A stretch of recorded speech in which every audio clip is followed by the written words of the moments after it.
Bands changing their style. We've all seen it happen, and almost every single time it leads to at least a certain extent of fan outrage. Splits within the fan base, a portion that wants to embrace the change and let the artists make the music that they want to make, and then the other half that feels betrayed by their idols turning their backs on the music that got them to where they were, and which also allowed said fans to fall in love with them in the first place. And now these situations are always difficult for me because, in my opinion, neither side is ever right or wrong. Now this phenomenon is certainly nothing new. Hell, I'd say one of the most notable cases of it was Metallica in the 90s, when they veered away from their thrash metal roots, cut their hair short, and adapted a more mainstreamy alternative sound on Load and Reload.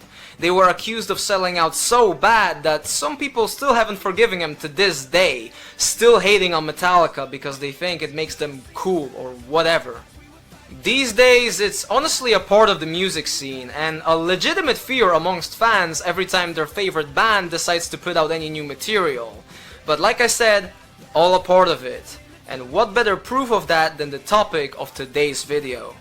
Even Nickelback, yes, the band that over the years has constantly been thrown under the bus and criticized for their formulaic approach, all of their music sounding the same, never trying anything new, even they at one point decided to switch things up. Case in point, 2014's No Fixed Address. The Canadians had found tremendous success during the 2000s, selling over 50 million records worldwide. But with their 7th studio release, Here and Now, in 2011, even for Nickelback standards, it felt that their formula had started to get a little stale.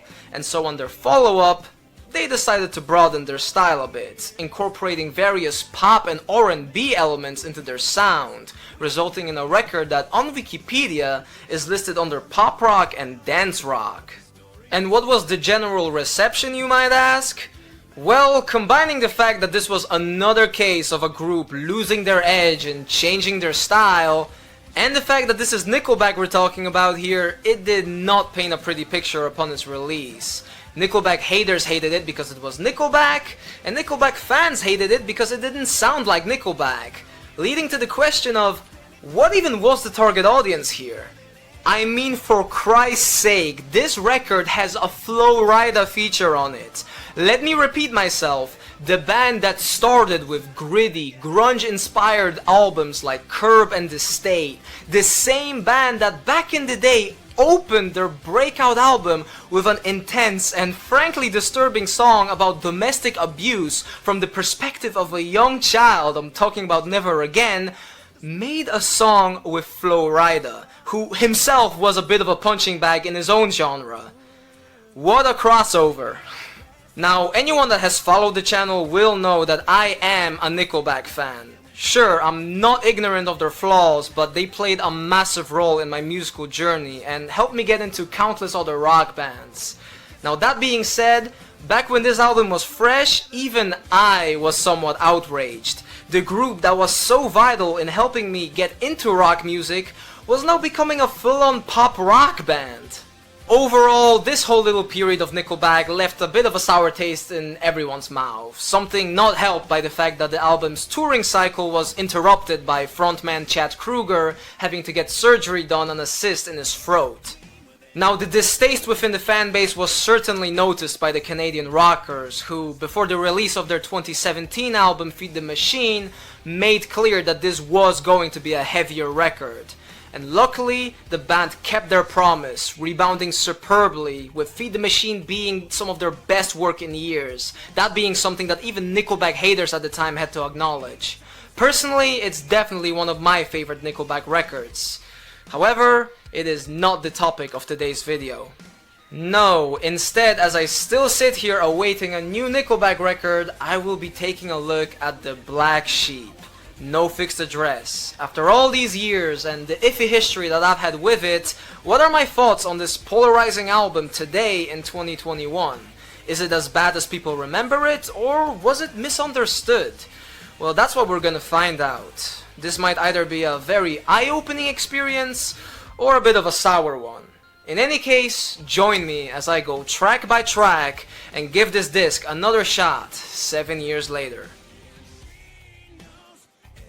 First glance at the track listing and not much sticks out, with a standard 43-minute runtime across 11 songs, fitting in with the formula of Nickelback records prior. The album title, No Fixed Address, had to do with the fact that the record wasn't recorded in one place, with the recording process instead being scattered all across various locations. Also, during this time, band frontman Chad Kroeger was coming off of collaborating with his then wife, Avril Lavigne, which included him co-writing the song Hello Kitty. I thought perhaps that was worthy of noting before we get into this album. But without any more further ado, let's get into the music, starting things off with the opening track, Million Miles an Hour. Take one of those and two of these, then watch the walls begin to breathe. I can taste the color of the lights. Kicking the record off, we are still very much in the rock category for now. It's a pretty decent opener, nothing super remarkable, but it's catchy, energetic, and, well, despite the electronic vibe, it sounds like Nickelback. The lyrics don't offer anything deep, with the song being about tripping on drugs, but we must remember that we're listening to the same band that wrote songs like Animals and Something in Your Mouth. It may not be an all-time Nickelback classic, but it does tick the boxes, and most importantly, it starts the album off on a pretty positive note, with the track featuring some rather tasty riffage alongside the aforementioned electronic elements as well. My one slight complaint about this song has always been the robotic, distorted, layered voice effect on Chad's vocals, which, while not overly prominent, is still noticeable, enough for it to be a little distracting. Again, it's nothing major, but I feel that maybe I would have preferred the song without it. Although then again, I suppose that it does fit the overall vibe and theme of the track. It comes down to personal preference. Overall, the band manages to subtly incorporate some new life into their sound here, without completely deviating from who they are. In other words, so far, so good.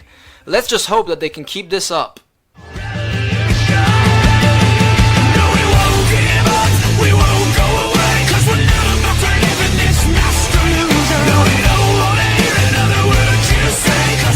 Oh my, we go from a song about being high to political Nickelback.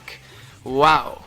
Edge of a Revolution was the album's lead single, and while it's definitely a straight up rock song, at the time it was a bit of a departure for the group too, with the rebellious political nature of the track having been very much new territory for them. If we only knew then that the overall record would be a whole different kind of departure.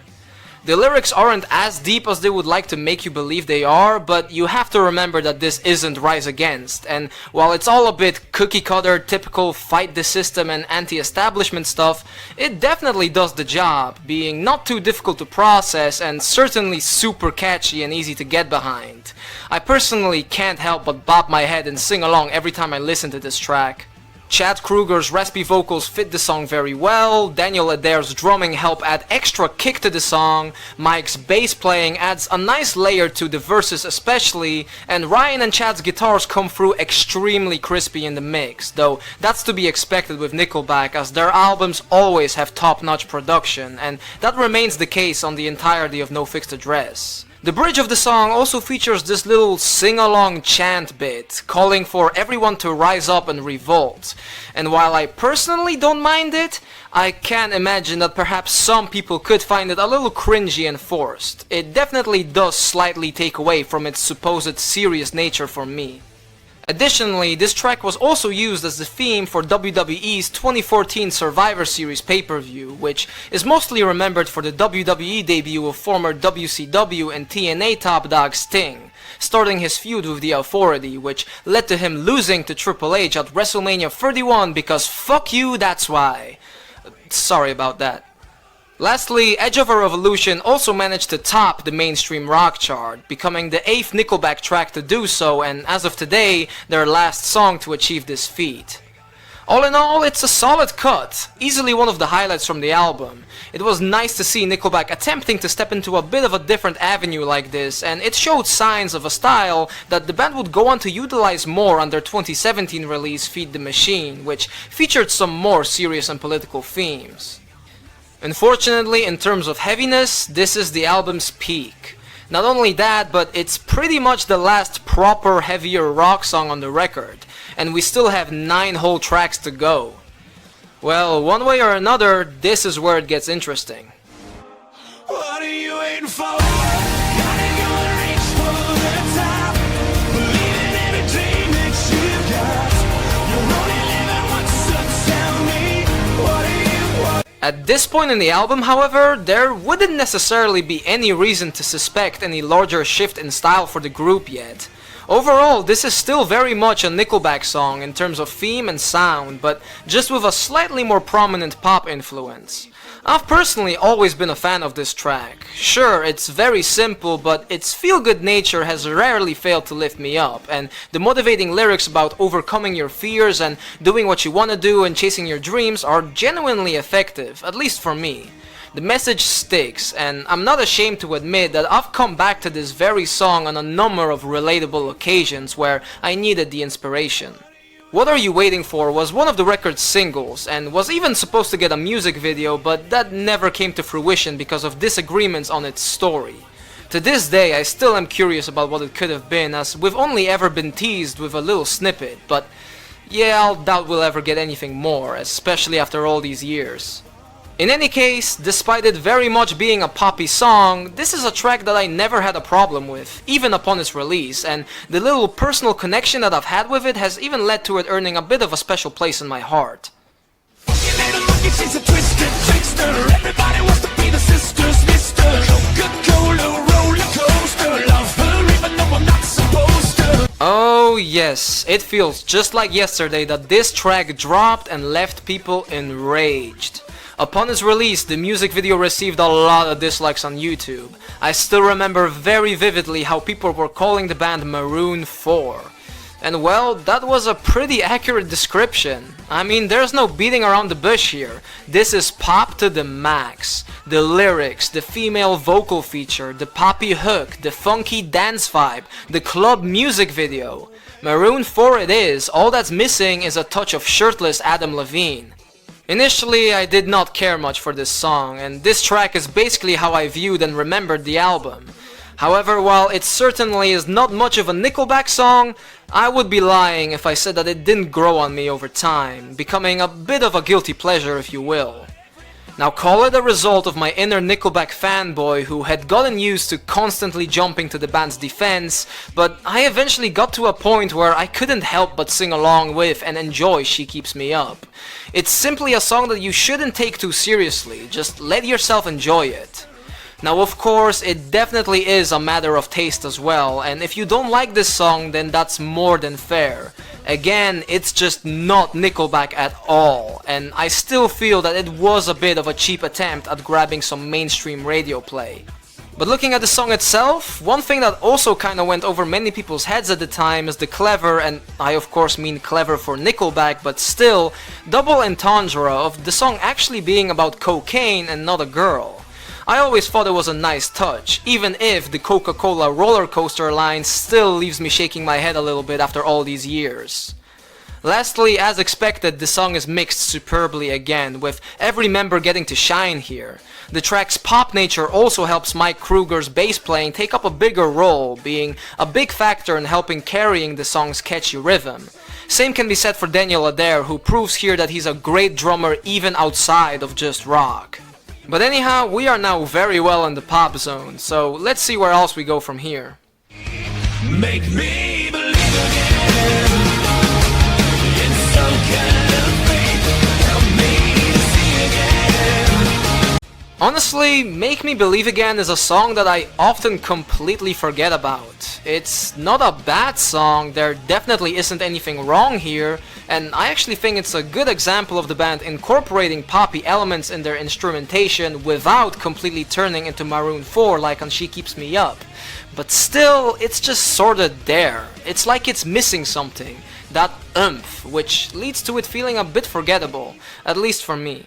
Every time I listen to it, I don't mind it, but as soon as I move on, I forget about its existence, and I'm only reminded of it whenever I revisit this album. Rinse and repeat. I suppose this is what one would call filler, and going off of how I feel about the song, perhaps that's the right term for it. Still, it's not a bad song. I like the little build-up it has, and Chad's vocals are again solid, but I feel that it just fell short of being memorable. Who knows, maybe a touch of heavier instrumentation could have been its saving grace, huh? Dance around this bedroom like we've only got tonight. Not about to let you go till the morning light. You can be my whole world. Objectively, Satellite isn't a very remarkable track. It's your typical Nickelback love ballad. If you like the band, then you've heard this song before. But Nickelback just simply have a knack of pulling these kind of tracks off well. Take just about any romantic scenario and this song would fit. The lyrics and delivery are heartwarming and genuine, the instruments all come together very well, with the song switching back and forth between quieter acoustic sections and more upbeat moments where the music sorta comes to life, resulting in a stronger emotional impact overall. Also, the song's main metaphor of someone being your world and you being their satellite, while a little far-fetched, is cute, and I think that's the best way I can describe this song. Cute. This is probably the most Nickelbacky track on No Fixed Address, for the simple fact that it would have fit on just about any of their other big records, like All the Right Reasons and Dark Horse. But where on those albums it would be just one of the mellower moments, here, where heavier tracks are hard to come by, it gets drowned out a bit, resulting in it sticking out less. If this song came after a heavy energetic jam, then it would have been a nice change of pace and would have felt more significant in the grand scheme of the record. Still, as a standalone track, I can't knock it. Again, it's a very cute song and one of the cuts from this album that I've come back to the most, consistently appearing in my personal love song rotations and featuring some pretty quotable lines as well. We'd sing screaming, this is a robbery, now get down on the floor. We're here for all the shit that you don't need no more, yeah. We come now to what easily is one of the disc's most memorable cuts. It's the closest we've gotten to an actual rock song since Edge of a Revolution and features some subtle southern flair. But what really makes this song tick is the storytelling in its lyrics. Written solely by Chad Kroeger, Get 'Em Up is about two friends preparing for a makeshift bank robbery, all leading up to a humorous climax where things don't exactly go according to plan. Even if it's not a masterpiece, just the theme and structure alone makes it stand out, and the little touch of humor only makes it all the more memorable. For that alone, I feel it's one of the record's biggest highlights, but it's honestly a very fun and catchy track overall. I actually remember playing it on repeat a lot when it came out, and I also loved the music video that accompanied it, which faithfully follows the lyrics.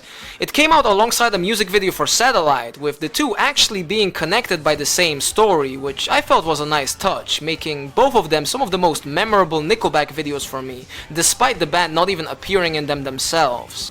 One thing that always irked me though was that in the story, Get 'Em Up comes first and Satellite is the continuation, but on the album, Satellite is before Get 'Em Up, and that's just always messed with my brain, so I had to mention it, sorry. This is the calm before the coming storm. This is the red sky morning without a warning. Now this is the fight that we've been waiting for. From one highlight to another, we now have what I personally consider to be one of the most underrated Nickelback songs, period. The Hammers Coming Down is a grand battle anthem, feeling like something taken straight from an epic movie soundtrack.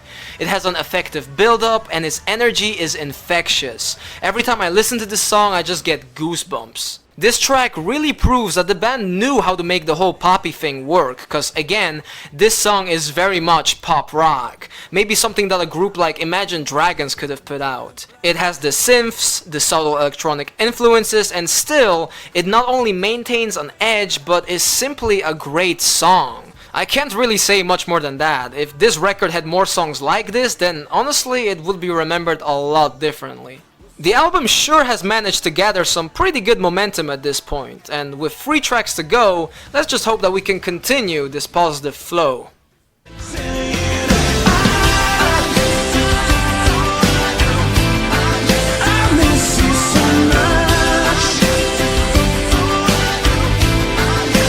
Oh god, that hook. I completely forgot about it, and as soon as I heard it again, I just got taken back to 2014. 12-year-old me listening to this song for the first time and hearing that sing-songy "I miss you so I do" bit. My little Nickelback heart quite simply split in two. Forget She Keeps Me Up, this is easily the most shameless pop cut on the whole record. And it's all because of that god-forsaken hook. It drives me nuts. I could almost forgive it if not for the fact that it takes up so much of the song. I honestly don't even mind the rest of the track that much, but that mega cheesy, constant repetition of "I miss you so I do" is enough to give you a headache, like a bad hypnosis. If you don't like this hook, then I don't think this track can be salvaged for you, but to be honest, not like you're missing out on too much. While the rest of the song ain't bad, it's nothing to write home about either. I will admit that at one point in time I did find myself being sad and vibing to these lyrics about not telling someone you love them on time and missing them, but I would definitely not consider that one of my proudest moments. But if anything, maybe it proves that there is an audience and vibe for this song, meaning that it basically rides the line in between of being forgettable and obnoxious. Take your pick. She tastes like the sunshine kissing me, even sweeter than the honey on a bumblebee. She said, honey, if you want it, you can come with me. She's got me running round and round. And so we have reached the aforementioned Flow Rida feature.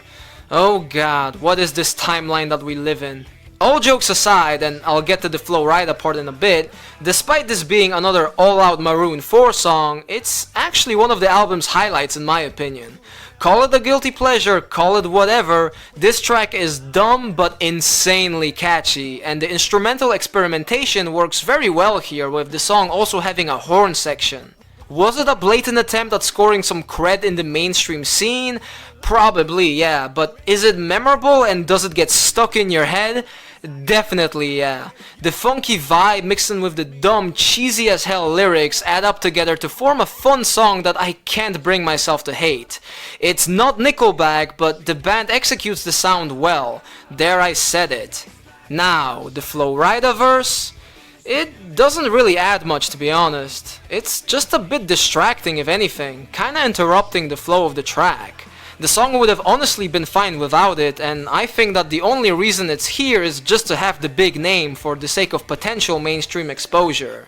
7 years later, nobody remembers this collab even happened, so yeah, mission failed, we'll get him next time. Or actually, let's not, let's just leave Flow Rida alone, please. But whatever the case, we are now reaching the end of the road, with just one more song left on the track list. Let's hope that we can end things off on a positive note, eh? My head, well, I lay beside you every night, and then every day you might be gone. She said, in case you hadn't noticed that. Sister Sin is a bit of a weird one. For me, it's kinda similar to Make Me Believe Again in a way, where I definitely do not dislike the track. Hell, I think I can even say that I somewhat dig it, but I don't know, it's just never really stuck with me. I always enjoyed the subtle country pop vibe, which helped it match up with some other Nickelback album closers like See You at the Show and Rockstar, but despite me liking the sound, it just doesn't have anything that properly allows it to stand out and stick with you. It's a song that, when it comes on, I enjoy it, but I would never find myself specifically wanting to listen to this one track again. And before anyone says anything, I have specifically come back to other Nickelback album closers before, so this is definitely not an unfair judgment. So yeah, Sister Sin, it's there, and it closes the album neatly, but other than that, it just exists. Kind of an underwhelming way to end things off, but I genuinely don't have too much to say about this track. I suppose that after Miss You, I should probably just be happy that this song doesn't make me want to pull my hair out. And that was No Fixed Address. Now, as you might have noticed, my overall opinion wasn't all that negative. Hell, I actually found myself enjoying a rather large portion of this record. It has certainly grown on me, and now I'm able to look back at it without that same old bitter taste in my mouth. Sure, it's not a highlight from the band's discography by any means, and if it wasn't made by Nickelback, I most probably wouldn't have cared for it at all, but it's harmless, and there's definitely good music to be found on here. Don't get me wrong, I certainly do not need another Nickelback album like this, but I also don't think that it's anything so tragic that it should be erased from history. The band played around a bit, some things kinda worked, some things didn't, and in the end they went back to their roots on their very next album. And now perhaps I would be less positive if it wasn't for the fact that Feed the Machine was such a good return to form, but I can only go off of what I've got. And that being said, Nickelback, from a loyal fan, you guys get a pass here. Just make sure that the next record isn't No Fixed Address 2, please. But in any case, I hope you guys enjoyed. Let me know in the comments below what your thoughts are on this record, Nickelback, and the whole band changing their sound around debate in general. As always, I love to read your thoughts. But my name is F.A.D, and I'm gonna see you guys in my next video. Bye.